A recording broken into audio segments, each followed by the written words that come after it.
പുണ്യാത്മാക്കളെ, വിചാരധാരയിലേക്ക് ഏവർക്കും സ്വാഗതം. ഇന്നത്തെ വിഷയം അറിയുക, ഉണരുക എന്നതാണ്. ചാനൽ ആദ്യമായി കാണുന്നവർ സബ്സ്ക്രൈബ്, ലൈക്ക്, കമൻറ്റ്, ഷെയർ ചെയ്യാൻ മറക്കരുത്. സത്യം മിഥ്യയാകുന്നത് എങ്ങനെ എന്ന് ചിന്തിക്കാം. ബ്രഹ്മാണ്ടത്തെ താങ്ങി നിർത്തുന്ന ചൈതന്യമാണ്. ഏകവും സൂക്ഷ്മവുമാണ്. അത് കാഴ്ച വസ്തുവല്ല. ആത്മാവ് എപ്രകാരം അനുഭവ വസ്തുവാണോ അതുപോലെ ബ്രഹ്മവും അനുഭവ വസ്തുവാണ്. അതിനെ കാണുവാനോ തൊടുവാനോ പറയുവാനോ ചുടുവാനോ നനയ്ക്കുവാനോ ബന്ധിക്കുവാനോ അശുദ്ധമാക്കാനോ ശുദ്ധി ചെയ്യാനോ പറ്റിയതല്ല. ആ ചൈതന്യമാണ് ബ്രഹ്മാണ്ടത്തെ സൃഷ്ടിക്കാൻ സങ്കല്പം ചെയ്തത്. ബ്രഹ്മ സങ്കല്പമാണ് നാം കാണുന്നതും സത്യം എന്ന് വിശ്വസിക്കുന്നതുമായ ഈ ലോകം. ഒരു കഥകളിക്കാരൻ പല നിറങ്ങളാൽ ശരീരം വർണ്ണാഭമാക്കിയും പട്ട് വസ്ത്രങ്ങളാൽ ശരീരം മറച്ചും ആഭരണങ്ങളാൽ പകിട്ട് വരുത്തിയും സ്വന്തം ശരീരത്തെ പുതിയൊരു അവതാരം പോലെ കാണിക്കുന്നു. കഥക്കനുസരിച്ച് കളി നടക്കുന്നു. കളി അവസാനിക്കുന്നതോടെ അണിഞ്ഞിരുന്ന വസ്ത്രാലങ്കാരങ്ങളെല്ലാം അഴിച്ച് മാറ്റുന്നതോടെ പൂർവ്വ ശരീരം കാണപ്പെടുന്നു. അതുപോലൊരു മായയാണ് പ്രകൃതിയും. ബ്രഹ്മാണ്ടം ഉണ്ടാകുന്നത് എങ്ങനെയെന്ന് ചിന്തിക്കാം. ഈശ്വരൻ്റെ സങ്കല്പമാണ് പ്രകൃതി. ആദ്യം സ്വയംഭുവായ ഭഗവാൻ ജലത്തെ സൃഷ്ടിച്ചു. ജലത്തിൽ തൻ്റെ വീര്യത്തെ കലർത്തി. അതിനാൽ ജലത്തിന് നാരം എന്നൊരു പേരുണ്ട്.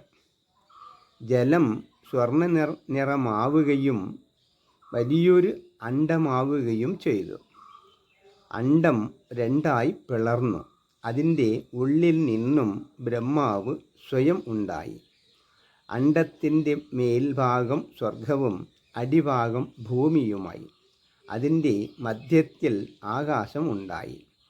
പിന്നീട് ബ്രഹ്മാവ് 7 മാനസപുത്രന്മാരെയും 10 ദിക്കുകളെയും കാലം, മനസ്സ്, വാക്ക്, കാമം, ക്രോധം, രതി എന്നിവയെ സൃഷ്ടിച്ചു.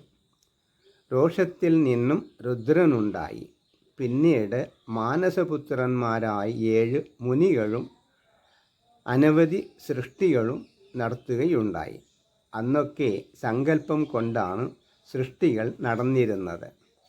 മനുവിൻ്റെ കാലം മുതൽ യോനിയിലൂടെയുള്ള സൃഷ്ടികൾ ആരംഭിച്ചു. ഇത് ചെറിയൊരു രൂപരേഖയാണ്. ഇനി വിഷയത്തിലേക്ക് വരാം. ദേഹം ഉണ്ടാകുന്നത് എങ്ങനെയെന്ന് ചിന്തിക്കാം.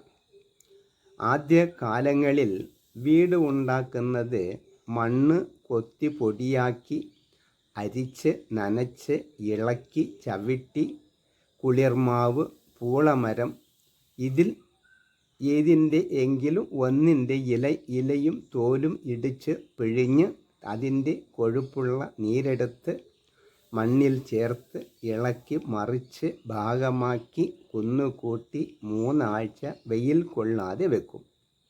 പിന്നീട് ആ മണ്ണ് അരിഞ്ഞെടുത്ത് പാകത്തിന് വെള്ളം ചേർത്ത് ഇടിച്ചും ചവിട്ടിയും പരുവമാക്കി വലിയ ഉരുട്ടിയാണ് ചുമർ ഉണ്ടാക്കിയിരുന്നത്. വെള്ളം നനയാതെ സൂക്ഷിച്ചാൽ നൂറ്റാണ്ടുകൾ ഈട് നിൽക്കും. അങ്ങനെയാണ് ആ കാലത്തെ വീട് ഉണ്ടാക്കിയിരുന്നത്. അതുപോലെ പഞ്ചഭൂതങ്ങളെ അങ്ങും ഇങ്ങുമായി മിശ്രമാക്കി അതിൽ നിന്നും ശരീരം അഥവാ ഭൂതങ്ങൾ ഉണ്ടാക്കുന്നു. പിന്നീട് വീടിന് ഉടമസ്ഥൻ നരനാണെങ്കിൽ നരദേഹമാകുന്ന വീടിന് ഉടമസ്ഥൻ ജീവനാണ്. നവദ്വാരങ്ങളാൽ നിർമ്മിക്കപ്പെട്ട നരവീടിന് വിഷയങ്ങളെ അനുഭവിക്കാനായി കണ്ണ്, മൂക്ക്, നാക്ക്, ത്വക്ക്, ചെവി എന്നീ 5 ജ്ഞാനേന്ദ്രിയങ്ങളെ പിടിപ്പിച്ചു. അവയുടെ അനുഭവങ്ങളായി ശബ്ദം, സ്പർശം, രൂപം, രസം, ഗന്ധം എന്നീ 5 തന്മാത്രകളെയും സൃഷ്ടിച്ചു. ഭർത്താവ് ഭാര്യയിൽ സുഖം അനുഭവിക്കുന്നത് പോലെ ജ്ഞാനേന്ദ്രിയങ്ങൾ തന്മാത്രകളുടെ ഗുണങ്ങളെയും അനുഭവിക്കുന്നു.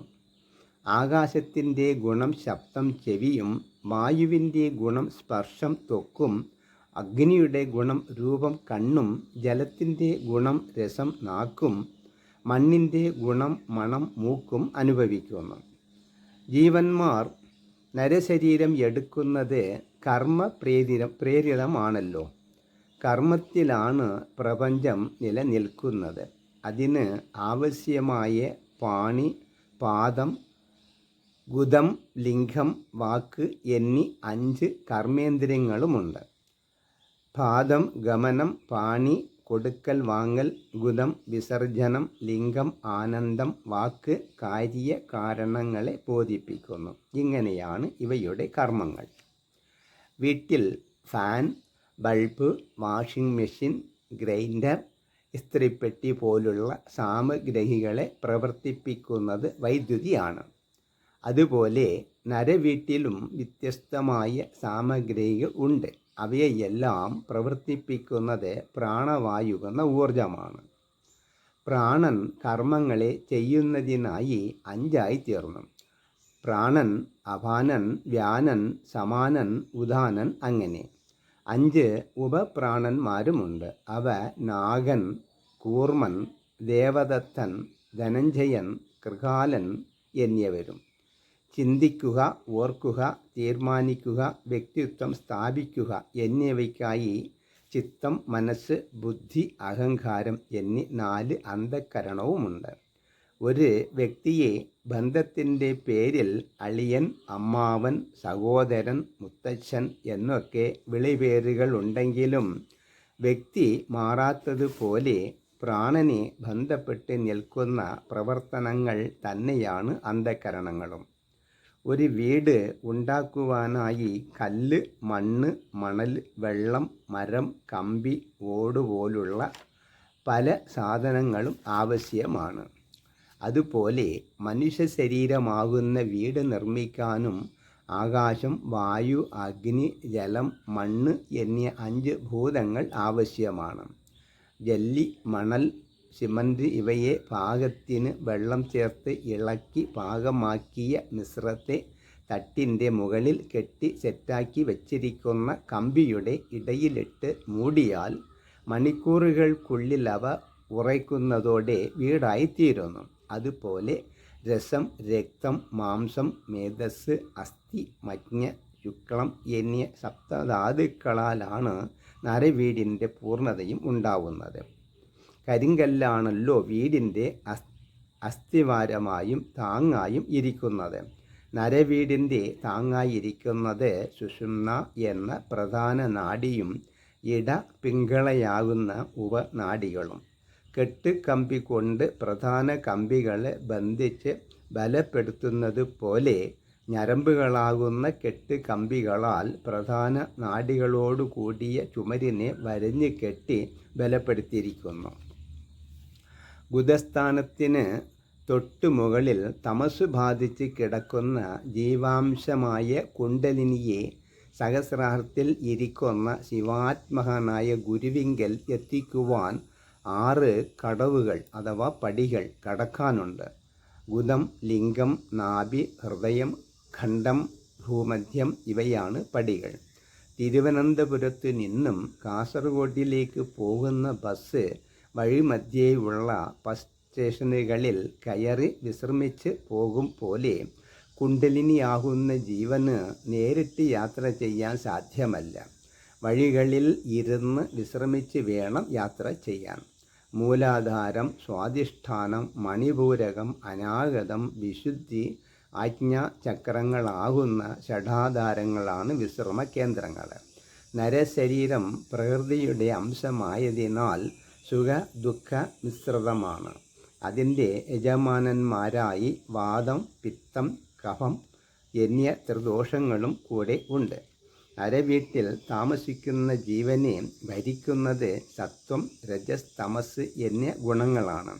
നരവീട്ടിൽ ജീവൻ താമസിക്കുമ്പോൾ അത് ശോഭിക്കും. ജീവൻ ഉപേക്ഷിച്ചു പോയാൽ അത് ജീർണിക്കും. ഉത്തരവാദിത്വം ഇല്ലാത്തതും സ്വപ്ന തുല്യവുമാണ് നരവീട്. എന്നാൽ ആ മാളികയിൽ വിവേകത്തോടെ ഇരുന്ന് ആത്മവിചാരം ചെയ്താൽ കനകം വിളയിക്കുന്ന സമന്തകം പോലെ നശിക്കാത്ത മുക്താനന്ദം ഉണ്ടാവും. അവിവേകത്തോടെയാണ് ഇരിക്കുന്നതെങ്കിൽ ഭയാനകമായ നരകമായി പതിക്കും.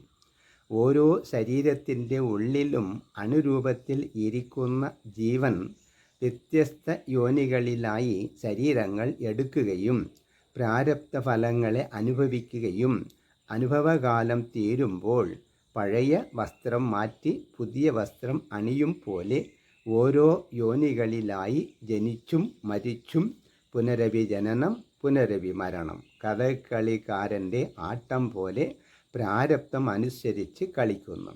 പൂർവജന്മത്തിലെ പുണ്യം കൊണ്ടും ഈശ്വരാനുഗ്രഹം കൊണ്ടും നരജന്മം അനവധി ഉണ്ടെങ്കിലും കോടിയിൽ ഒരു ആൾ മാത്രമാണ് വിവേകത്തെ ആത്മവിചാരത്തിനായി വിനിയോഗിക്കുന്നത്. ബ്രഹ്മസത്യത്തെ അറിയുവാനും ആത്മവിചാരം ചെയ്ത് മുക്തിയെ പ്രാപിക്കുവാനും ശ്രമിക്കുന്നത് പാപാത്മാക്കളായ നരന്മാർ അധമയോനികളിൽ വീണ്ടും ജന്മം എടുക്കുന്നു. ഹരി ഓം. ബാക്കി അടുത്ത വീഡിയോയിൽ കൂടി കാണാം.